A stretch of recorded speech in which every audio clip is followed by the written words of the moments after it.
we have huge news coming out of Kia regarding the K4. We have pricing for the all-new 2025 Kia K4. This is the successor to the Kia Forte, and this is a really big model. Number one, this is essentially an all-new model successor to the entry-level line. So we have an all-new powertrain, we have an all-new body, we have all-new tech and infotainment, but we not only have a new model, this is the entry-level model for Kia. This is arguably the smallest car they make, and this is the cheapest car that they make, not only for the Kia lineup, but this is also going to be one of the cheapest brand new cars here in America. This is going to be more so in line with things like Jetta, a normal Volkswagen Jetta or a Honda Civic. So this is a really big model here for Kia, especially for young people, really to get them into the brand. And so we have pricing here. We're going to get right on into it. First of all, we have the 2025 Kia K4 has a starting MSRP of $21,990. Keep in mind, we do have those prices down here, and this is just MSRP, so that does exclude tax, tag, title. That does exclude options that users may choose when they order the car, and any other fees, whether it's been dependent on the state or your local dealer, whether they decide to do markups and things like that. But most importantly as well, that is also excluding that destination fee. So the destination fee on this vehicle is going to be $1,155. So keep in mind that is something that everybody has to pay. So essentially, we can almost add a little bit over $1,500 on top of all these models. But $21,990 is a really good starting point here. And we have covered this car before, but Kia states that it offers class-leading legroom in the compact sedan segment, a whole new display of the digital cockpit.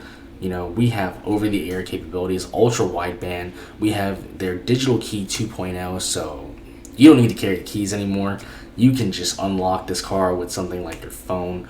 This is really ahead of the competition in a lot of ways.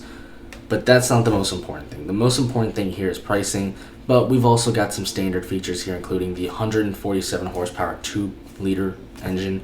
And before on the Forte, we did have a slightly more powerful engine on that GT Turbo, but now we have the 1.6-liter 4-cylinder that delivers 190 horsepower. It's still a nice engine, but it is less horsepower than the previous model. Unfortunately, we all wanted that engine to come around as well, but it did not. But let's get back into the pricing here. So we know that the LX, this is the entry-level trim, that is going to start at $21,990, excluding that $1,555 destination fee. The LXS is going to be $22,990. So essentially, it's $1,000 up. And we can kind of see down here, it's kind of a trend here. So on the K4EX, it's $23,990. Once we get to the GT line and the GT Turbo line, we have a little bit more discrepancy instead of just going $1,000 up. The GT line is going to start at $25,190. And the GT line Turbo is $28,090. So essentially, our first three entry-level trims are just going to go up by $1,000 each. Once we get to the GT line, that's where we kind of see a $2,000 increase, and then we see a $3,000 increase roughly.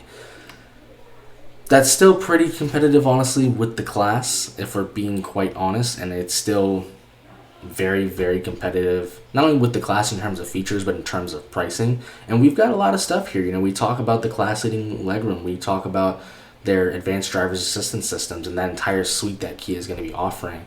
Standard multi-link rear suspension, 2 different engine options, 2-liter and a 1.6, wireless Apple CarPlay and Android Auto, standard multi-segment display cockpit with a total of 30 inches of digital instrumentation. And we have covered this before. You can see this in previous videos. This car is pretty much all screen, as most cars are nowadays, but this car, it is just all screen. And it's a really nice interior. We've got Harman Kardon audio system, heated and ventilated front seats. Does have a sunroof, as that would, that was on the last model. Obviously, it's going to carry over. And we've got things like ultra wideband and the digital key 2.0. So this is a really good model. We've covered this before. I think design-wise, they have knocked it out of the park. And I think pricing-wise as well, whether some people find it, you know, if you find it worth it to get the GT line turbo, it's still a pretty competitive car for the price. I would say though, probably at that point, you're probably looking maybe consider a K5 just because of the price and how much more vehicle you would be getting for the money.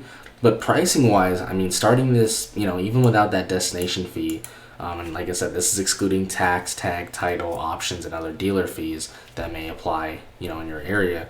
But $21,990, that's a really, really good starting price for a brand new car, 4-door, front wheel drive. We've got a lot of tech in this car. It is a Kia, so for that price, you're going to get a 10-year, 100,000 mile powertrain warranty. So, I mean, there's a lot riding for this car. And like I said, if you want to see what this car looks like, check out our previous videos. You'll find them on the channel here. And we'll look at some pictures there. But we can pull up some here as well. But for what this vehicle is, this is a phenomenal... It's a phenomenal value. We look at it here, like I said, I mean, it's a beautiful interior we can see here. I'm still not a fan of the way Kia is doing some of these steering wheels, especially how they kind of have the logo offset like this. I'm still not the biggest fan of that, honestly.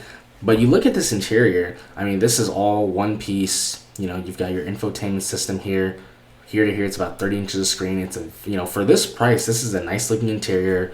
None of the buttons look dated or anything. They look, high quality. The fact that we're getting buttons is really, really big. I always prefer buttons more than touch capacitive buttons. So I think, honestly, like I said, they've done a really, really nice job with this model, and I think the pricing is really good. But I would say if you are looking at that higher, those higher end lines, especially being the GT line, maybe then, think about considering a K5 just because of the pricing. But I think Kia's done a great job with this, and I think they're going to do a pretty good job with this as well. The previous Forte, we did cover numbers. It actually did grow a little bit. They were selling just around 20,000 of them. So they weren't selling, they weren't selling as many as like they would sell with the Telluride and things, but they weren't selling none either. But I think this is definitely an area, and this vehicle can help Kia, recapture a lot of that market. So Kia's got a lot riding on this model, but I think the pricing is very reflective. I think, like I said, it's a very good price, the price points they've got it at. That's going to do it for now, though.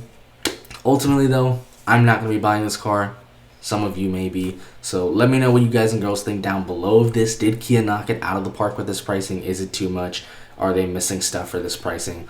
Let me know what you think down below. That is going to do it for now. Like always, thanks for watching, everyone.